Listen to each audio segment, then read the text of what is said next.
ಕಾಂತೂರು ಮೂರ್ನಾಡು ಪಂಚಾಯಿತಿಯಲ್ಲಿ ಕೆಲವು ಮೂಲಭೂತ ಸೌಲಭ್ಯಗಳ ಕೊರತೆ ಎದ್ದು ಕಾಣುತ್ತದೆ. ಏಕೆಂದರೆ ಮೂರ್ನಾಡು ಬಸ್ ನಿಲ್ದಾಣದ ಬಳಿ ಇರುವ ಸಾರ್ವಜನಿಕ ಶೌಚಾಲಯವಿದ್ದು ಈ ಶೌಚಾಲಯವನ್ನು ಸಾರ್ವಜನಿಕರು ಉಪಯೋಗಿಸಲಾರದಂತಹ ಸ್ಥಿತಿ ಹೊಂದಿದೆ.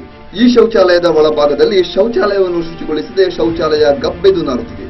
ಅಲ್ಲದೆ ಈ ಶೌಚಾಲಯದಲ್ಲಿ ನೀರಿಲ್ಲದೆ ಹೇಳತೀರದಷ್ಟು ಕುಲಗೆಟ್ಟು ನಿಂತಿದೆ. ಮೂರ್ನಾಡು ಟೌನ್ ಒಳಗಡೆ ಸಾರ್ವಜನಿಕರ ಟಾಯ್ಲೆಟ್ ಹಾಗೂ ಅಲ್ಲಿ ಲೇಡೀಸ್ ಸಹ ಟಾಯ್ಲೆಟ್ಗೆ ಹೋದರೂ ತುಂಬ ಕಳಪೆಯಾಗಿ ಸಖತ್ ಗಲೀಜಾಗಿದೆ. ಮೊದಲಿದ್ದ ಅಧ್ಯಕ್ಷರು ಸುಮಾರು ಸರಿ ನಾನು ಅವರಿಗೆ ಮನವಿ ಕೊಟ್ಟಿದ್ದೀನಿ, ಮನವಿ ಹೇಳಿದ್ದೀನಿ ಅದನ್ನು ಕ್ಲೀನ್ ಮಾಡಿ ಅಂತ. ಹಾಗೆ ಮೂರ್ನಾಡು ಟೌನಿನ ಭಾಗದಲ್ಲಿ ಒಂದು 600 ಎಕರೆ ಪರಿಸರ ಜಾಗ ಗುರುತಿಸಿ ಮಾಡಿ ಅಲ್ಲಿ ಆ ಕಸ ವಿಲೇವಾರಿ ಮಾಡೋಕ್ಕೆ ನಾನು ಜಾಗ ಸೂಚಿಸಿದೆ. ಅದರಲ್ಲಿ ಮೊದಲಿದ್ದ ಅಧ್ಯಕ್ಷರು ಬಂದು ಸರ್ವೇಕ್ಷಣೆ ಮಾಡಿಸಿದ್ದಾರೆ, ಆದರೂ ಸಹ ಇನ್ನೊಂದು ಕಾರ್ಯಗತ ಬಂದಿಲ್ಲ. ಹೀಗೆ ಅದರಲ್ಲಿ ಜನಗಳಿಗೆ ಸಾಂಕ್ರಾಮಿಕ ರೋಗಗಳು ಹರಡುವ ಸಾಧ್ಯತೆ ಇದೆ.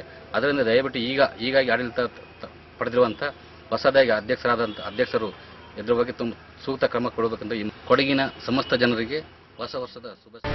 ಅಲ್ಲದೆ ಮೂರ್ನಾಡುವಿನ ಕಸವೆಲ್ಲ ಈ ಶೌಚಾಲಯದ ಬಳಿ ಇದ್ದು ಕಸವೆಲ್ಲ ಮಳೆ ನೀರಿನಲ್ಲಿ ಕೊಳೆತು ದುರ್ವಾಸನೆ ಬೀರುತ್ತಿದೆ.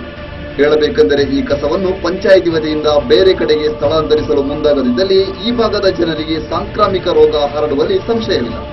ಆದುದರಿಂದ ಸಂಬಂಧಪಟ್ಟ ಪಂಚಾಯಿತಿ ಅಧಿಕಾರಿಗಳು ತಕ್ಷಣವೇ ಎಚ್ಚೆತ್ತುಕೊಂಡು ಕಸ ವಿಲೇವಾರಿ ಮಾಡಲು ಪರ್ಯಾಯ ವ್ಯವಸ್ಥೆಯನ್ನು ಕಲ್ಪಿಸಬೇಕಾಗಿದೆ. ಆಕ್ಷನ್ ಪ್ಲಾನ್ ಫುಲ್ ಈಗ ಅದು ಅಪ್ರೂವಲ್ ಆಗಿ ಬಂದ ತಕ್ಷಣ ವರ್ಕ್ ಸ್ಟಾರ್ಟ್ ಮಾಡ್ತೇವೆ. ಫಂಡ್ ಇದೆ 2 lakhs ಆಕ್ಷನ್ ಪ್ಲಾನ್ ಮಾಡಿದ್ದೇವೆ.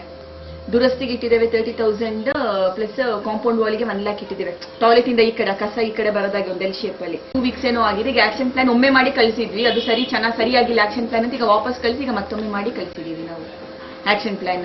ಅದೀಗ ಅಪ್ರೂವಲ್ ಆಗಿ ಬಂದ ತಕ್ಷಣ ವರ್ಕ್ ಸ್ಟಾರ್ಟ್ ಮಾಡ್ತೇವೆ. ಪಾಡಗದಲ್ಲಿ 66 ಜಾಗ ನೋಡಿಟ್ಟಿದ್ವಿ.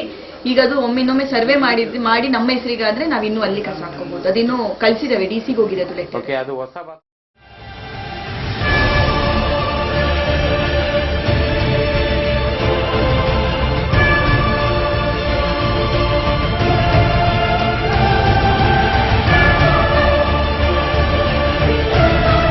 ಸಂಗಮಕ್ಕಾಗಿ ಮೂರ್ನಾಡಿನಿಂದ BK ಭರತ್ ಕುಮಾರ್.